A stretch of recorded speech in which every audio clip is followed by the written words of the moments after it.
would, but I'm a bad communicator, so. Go ahead. Juwan, it took you guys a little bit of time to get some separation. I think you were down 10 midway through the first half, then tied at halftime, and then pulled away second half. What in your mind changed from maybe the way you started and the way you finished? This whole time preparing for them, we just knew it was going to be a weird game, just because of how frantic they play and how great of a pace they play at. And I think it just took some time to get used to it, and I don't think we ever went away, even when they went on a run, and I think they were up 10. I don't think we ever really just sat back and just let them keep in as we delivered a blow to them too. And I think everybody really stepped up in their respective roles as far as defensively and getting out in transition. Sure. Well, you really got your driving game going tonight. Why did you feel that was really productive, and did you have an idea that would be a key thing going into this game? We knew going into the game they're a really aggressive team, so they like to play passing lanes, so that's going to leave open driving lanes for me, whether that for me to score and to kick. And when we had that little slump scoring on the offensive end, I felt like we weren't driving, so that when I got back in the game, Coach told me I need to get more aggressive, get us going, and that's just what I did. Andy, then Rick. Hey, Romeo, it might just be circumstantial, but it turned out you scored the first 10 points of the second half in front of Indiana. So, was there anything particularly that you were mindful of coming out of halftime in that regard? I just wanted to pick up where I left off in the first half, whether that was attacking the rim and getting other people involved, and that's what I did to get us going in the second half. Juwan, is there any juice or any benefit from the shot clock violations that you guys get?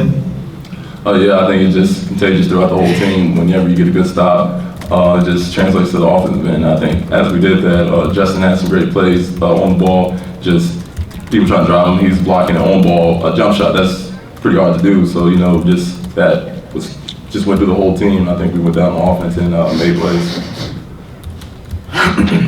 Romeo, it looks like you're starting to get a little more comfortable. Do you feel like this was your best game so far, and are you starting to feel a little more comfortable at this level with the speed of the game and everything? Yeah, I felt like this was my best game so far, all around, even maybe on the defensive end too. I am getting a lot more comfortable, and now that Rob's out for a while with his little injury he has, that caused for me to have the ball more in my hand, and I'm comfortable with doing that. Romeo, at halftime you had 9 points and you finished the game with 28.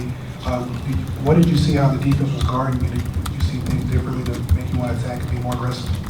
I just started seeing more driving opportunities, and that's what I'm best at right now doing. And with the way they played, like I said earlier, they like to play passing lanes, which leads for wide open driving lanes for me to whether score or pass and kick for other teammates.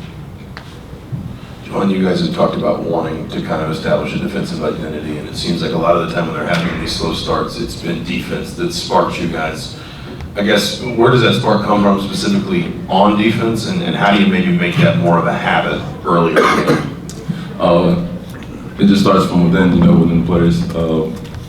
Regardless if you're making shots or not, you can't let your defense go to waste. And I think even though we weren't really shooting that well to begin with, we were making them have to work for every shot, and I think that wore down on them a little bit because I knew we were just going to start making shots eventually. Like Romeo getting to the rim, making a lot of his foul shots, that opened up a lot of things, and just Al, Tay, and Zach, everybody driving and kicking. I think that really opened up driving lanes for us to score. Maybe both of you can talk about the fact you're 3-0 in the Big Ten, you share the Big Ten lead, and now you have a challenging game at Michigan. If you can talk about that. 3-0 Big Ten. It'll be definitely a difficult game. It's not easy to go to Ann Arbor. I don't think I've won against Michigan since my freshman year with Yogi, and that was the 28-0 run. So I know they still remember that. Just going in there, it'll be a dogfight for sure. And just like today, we had to anchor down the defense men, and we know Michigan's a great defensive team, so we have to really run our stuff and be crisp on that end.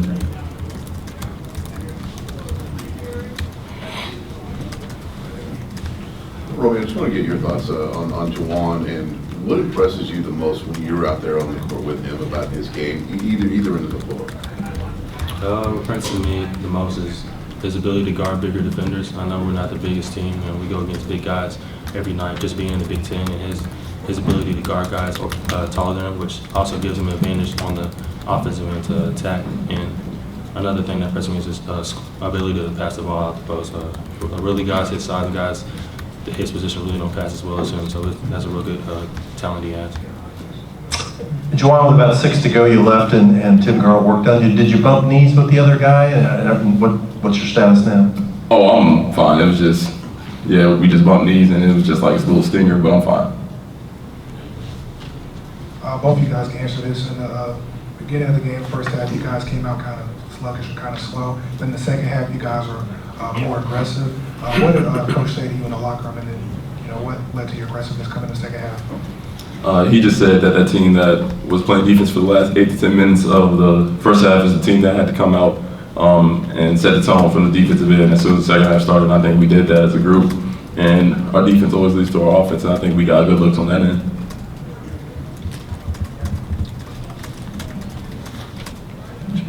For either of you guys, Devontae didn't have a big scoring game tonight, but Frazier hit a couple of really deep threes late, but up until then, I thought Devontae did a really nice job on him defensively. Could you comment on that a little bit? With Rob being now, Devontae was the next man up to be the starting point guard. And with that, he had a big task of guarding Frazier on the end. I felt like individually and as a team, we did, and he did a really good job of containing him in the first half. We know we let him loose a little bit towards the end of the game, but overall, I felt like we did a really good job. All right, guys, thank you.